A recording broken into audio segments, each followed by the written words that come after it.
Assalamu alaikum rahmatullahi wa barakatuh. I'm your sister Naomi Saif.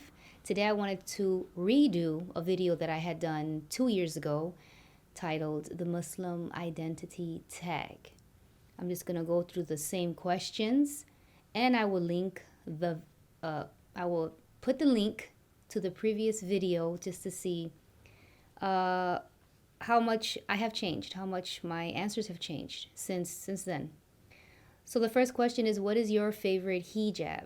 My favorite hijabs, it's still the one in the video that my sister-in-law gave me. And my favorite hijabs are similar to that, kind of like what I have now. Like I like the big, I don't know what they're really called, but I like big, thin hijabs and yeah.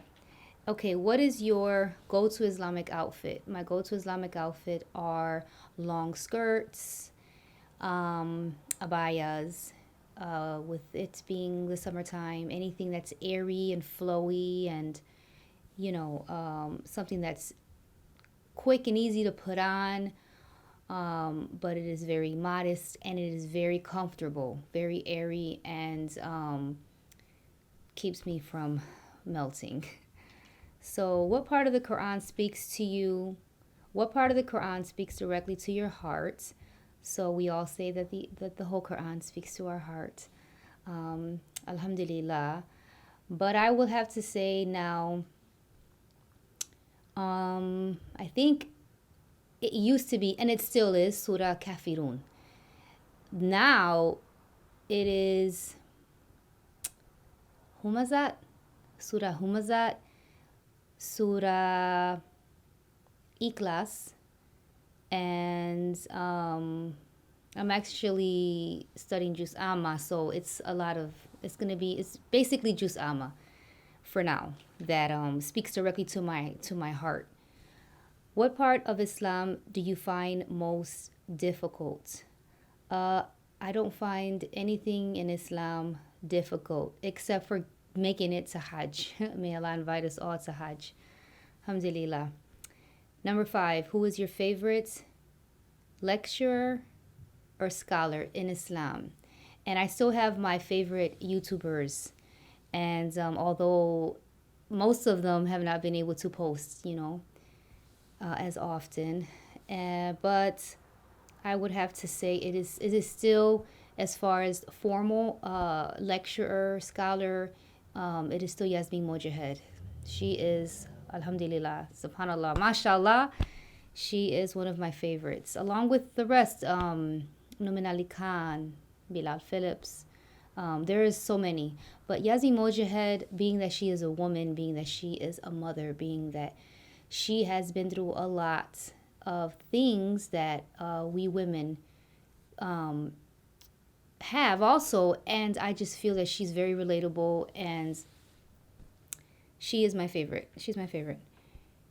Number 6, where do you find inspiration when things seem difficult? Of course, I find inspiration in the salat, and I try to make sure I have kushur, and I try to make sure that I am trying to stay in the remembrance of Allah and dhikr. So I find inspiration by first checking myself and doing inventory on when I'm feeling like I'm getting just, if I'm in a not so good place, I first check me and make sure that, okay, straighten things up that I need to do within myself. And then I do go, of course we read Quran and things of that nature. In the Quran, what inspires me a lot is Musa, the mother of Moses alayhi salam, because a lot of my struggles have to do with being a mom and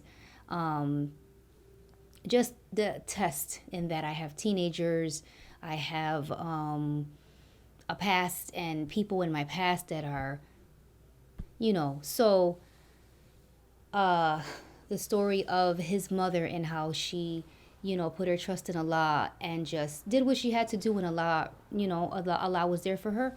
That is very inspirational to me. And also, again, with lecturers from Sister Yasmin Mojahed.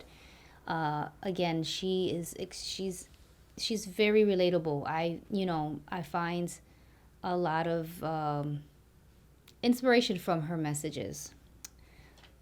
Okay, so now we are number 7. If you could change one thing about your mosque to make it better, what would it be? I think I said last time I'd make it closer, and it's the same thing. Make it closer. Just make it closer. Alhamdulillah. Number 8. What does your rug look like? I have various rugs. So they're my favorite one is, I think, the one I showed in my previous tag, and that's one that my brother gave me when I first converted, and it is green, my favorite color. So that is my rug, but everyone uses it. So we don't have like designated rugs in this house. When it's time to pray, you just grab it, and it's time to make salat. Alhamdulillah.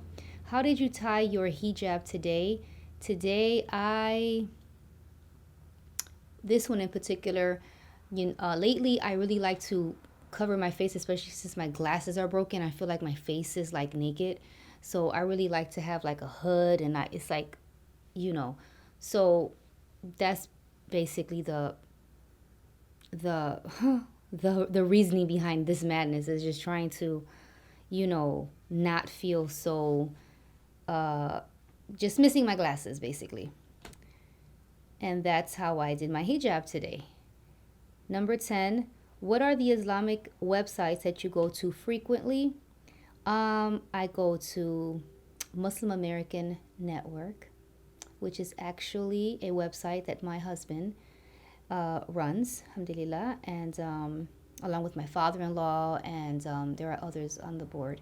And it basically, I think they post daily, like they just run whatever new lectures are going on, and they kind of just, they just put them in rotation, and I'll put the link in the description box so you can check it out. Also, there is a new website called Me Muslima, M-E Muslima. I'll also attach that website, and that is an awesome website.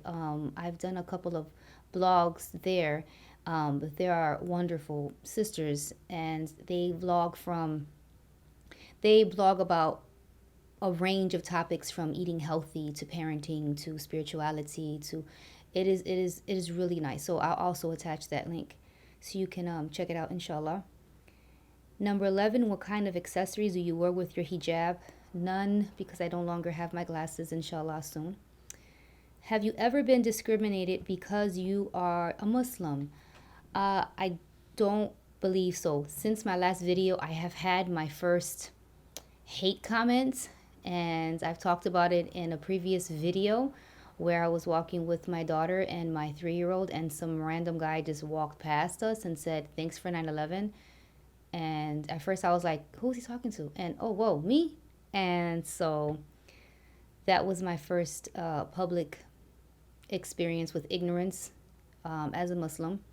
Have I been discriminated? I don't know. I had an incident where I was in, I had to go to court, and about my kids, and alhamdulillah, nothing bad, nothing serious, visits,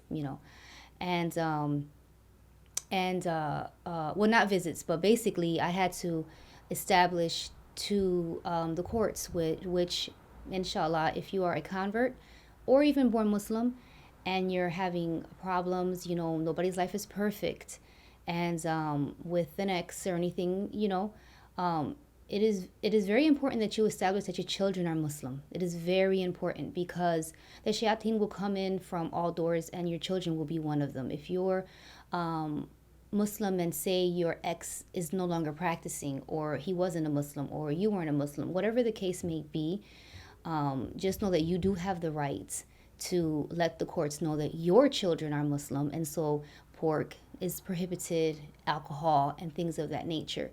So that is something that I had to not really fight for, but I let the courts know I will not be discriminated. Y'all gonna listen to me, and alhamdulillah, they did. It was respected. Okay, so, and 13, what is the best advice anyone has ever given you? I will have to say, it's a lot, but I would have to, the one that comes to mind now is my husband, and it's because I am so sensitive and emotional, and you know, uh, and the shayateen again, he comes to us through different doors. But if we pay attention, it's usually the same doors, though. Like if you are, say, you're someone who's quick tempered, then he may come to you always poking at trying to provoke you to, react with anger. If you are someone that, all types of doors. So the best advice whenever I'm, you know, going through something, my husband's like, it's just a threat. It's just a threat. It's just a threat. It's like Surah Nas, right? It's like the whispers of the shayateen. May Allah protect us. A'udhu billahi minash shaitanir rajim. And that kind of like, it's an awesome reminder. And also, again, Sister Yazi Mujahid, when she said something along the lines of, inshallah I don't mess this up, trying to paraphrase it, but basically when you're Muslim and you're trying your best to live as, we all have issues and nobody's perfect, but at least if you're trying and you're doing your best, nothing bad can happen to you. Nothing bad can happen to you, because nothing can happen to you in period outside of the will of Allah. And Allah just wants good things for us. And anything that bad that comes to us, it is because of us. That's what we're told in the Quran. And so when we are faced with calamities or trials and things of that nature, again, it is best, it is just for your own sanity to go and to do your spiritual inventory. Have I been praying? Have I been doing this? Have I been doing that? Because then we can have at least an idea. Is this just a trial, or is this a test? Is this a punishment? Am I being punished for something? Or is this just a test? Or, even in regards to rewards, rewards, sometimes we may assume that it's a reward and it's a test. Everything is a test, but you know what I mean? At least if you're being punished or if you're being just tested, and So, so that's it. I don't know how much different that was from my first one, but I'm glad I redid it, and inshallah I have grown, and from where I was 2 years ago. And I hope you enjoy this tag, and if you are Muslim and you haven't done it, or it's been a while, then I tag you. Assalamu alaikum rahmatullahi wa barakatuh.